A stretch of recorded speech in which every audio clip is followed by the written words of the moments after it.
Under 3 things the earth trembles, yes, under 4 it cannot bear up, under a slave when he becomes king, and a fool when he's glutted with food, and an odious woman when she is wed, and a maidservant when she displaces her mistress. One thing we can learn from this is the whole concept of winning or ascending to a position with grace and class. Too often when one does rise up, they do so with an attitude that they're going to make all those who oppress them pay. Let's look at all these 4 and see what we can learn from them. The first situation is when a slave becomes king. The problem with this is that Proverbs 19:10 speaks of this, and that this slave is probably considered a fool. It is not fitting for a fool to rule over princes, and there are several situations where this might happen, but most of those would be ruled out by the fact that representative democracy does not exist when this is written. The only way a slave would become a king in this time would either by murder or insurrection. Slaves did not become kings, but this slave did, and when he did, there was treachery afoot. The problem with this is that when people overthrow governments, and especially the slaves and servants do so, the result is often major disruption in the society.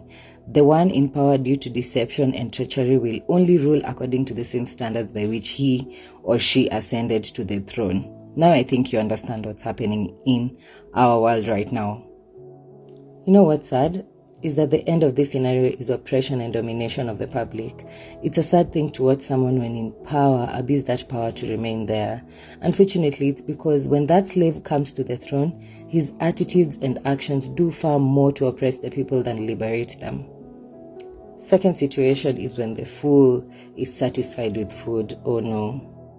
The fool here is the one who does not have any intention to work or do any kind of gainful employment. He is lazy and undisciplined, ungodly and unconcerned with adding anything to society.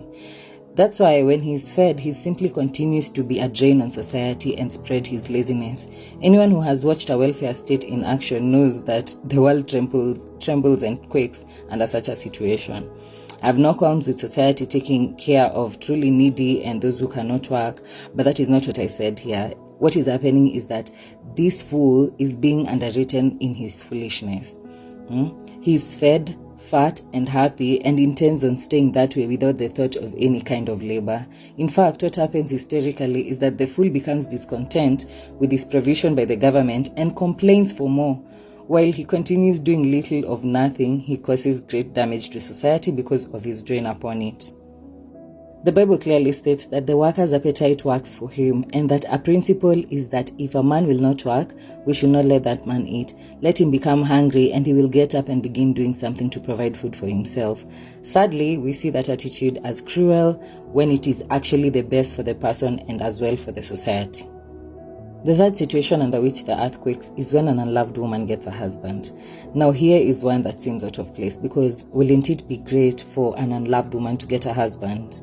But you see, translations have just made this word odious look good, because the original translation is supposed to mean repugnant, hateful, bitter, or a hated woman.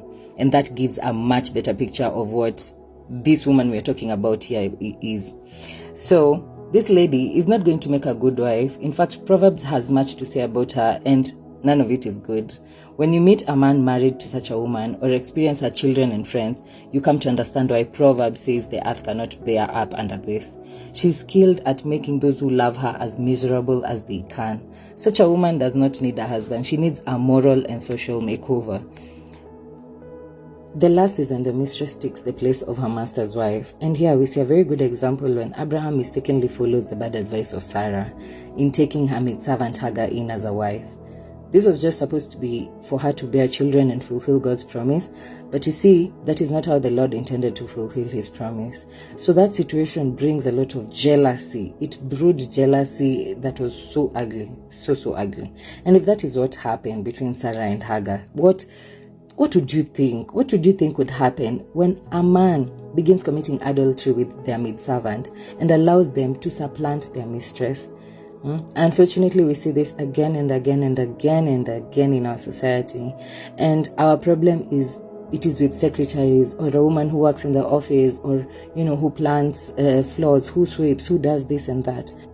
Now, I think you understand why the 4 things can make the world not bear the weight. A slave who becomes king, a fool when he's filled with food, an unloved woman when she gets a husband, and a maidservant when she displaces her mistress.